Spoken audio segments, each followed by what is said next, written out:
Então, vou trazer aí alguns motivos a mais que reforçam aí por que é tão necessário intervir na saúde baseado em evidências. A gente tem aí vários tratamentos que são inefetivos e que a mídia, né, o marketing reforça na cabeça da população que isso poderia trazer muitos benefícios, mas sem comprovação científica. São medicamentos que muitas vezes não têm um controle de vigilância grande das agências de vigilância, como a Anvisa, e às vezes entra como se fosse cosméticos, as vitaminas. Tem aí várias linhas de produtos que têm efeito no organismo humano, mas que não são adequadamente fiscalizados, e com isso a população está aí exposta a riscos que a gente não conhece a dimensão deles, né? E isso tem provocado talvez doenças que têm surgido e a gente ainda não conhece o tamanho desse efeito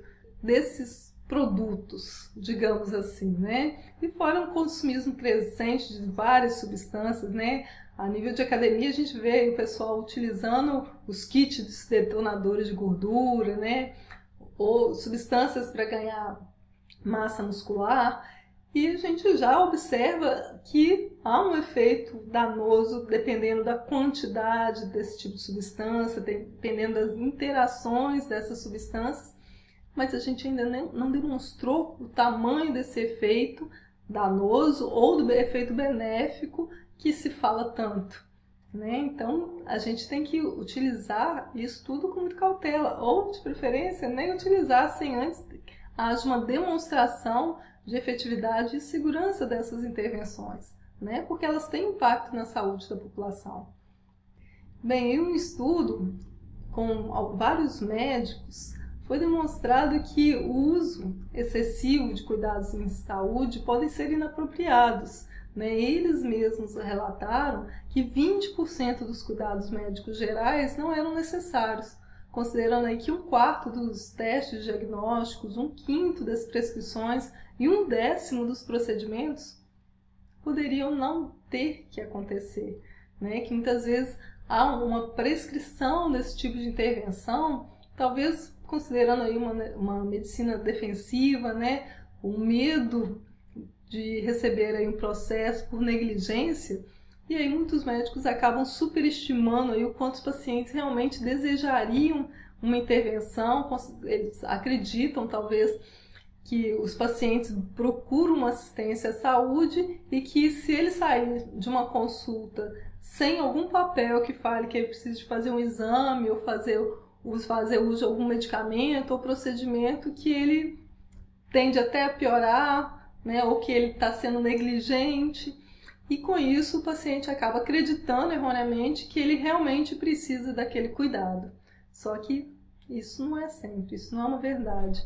Então, isso é uma das falhas aí na assistência que precisam ser corrigidas, né? Essa falha de comunicação, essa falha de entendimento e percepção do outro. E ter uma renda maior pode ser prejudicial para os pacientes. Então, a gente tem estudos já que analisou essa questão do sobrediagnóstico. Hoje a gente sabe que um aumento na incidência de alguns cânceres tem acontecido sem que haja um aumento proporcional na mortalidade, né? Casos identificados na triagem que aí não precisariam ser tratados. A gente tem evidência demonstrando aí o quanto que teve que mudar a abordagem no câncer de próstata, né? Houve uma quebra de paradigmas, que até uns anos atrás acreditava-se que todos os pacientes quase que recebem diagnóstico de câncer de próstata deveriam receber uma intervenção terapêutica, seja uma cirurgia, seja uma radioterapia. No entanto, esses procedimentos não são inofensivos, né? Eles podem gerar danos nos pacientes. A gente sabe que a cirurgia de próstata ela tem uma alta incidência de incontinência urinária e impotência sexual no primeiro ano do pós-operatório, né? Imagina como é que fica a qualidade de vida desses pacientes, onde uma grande parcela deles evolui com essas disfunções. Acompanhando longitudinalmente essas populações que receberam o tratamento e aqueles que acabaram realizando só uma vigilância ativa desse tumor, né? Ou seja, realizando exames periodicamente para ver se há uma evolução importante, se os pacientes morreriam da doença, a gente tem aí resposta mostrando que a maioria dos pacientes não morreu de câncer de próstata. Né? Somente quando se tornava um caso agressivo, você realmente tinha um aumento na chance do paciente morrer de câncer de próstata. E aí isso fez com que se mudasse a conduta diante dessa situação.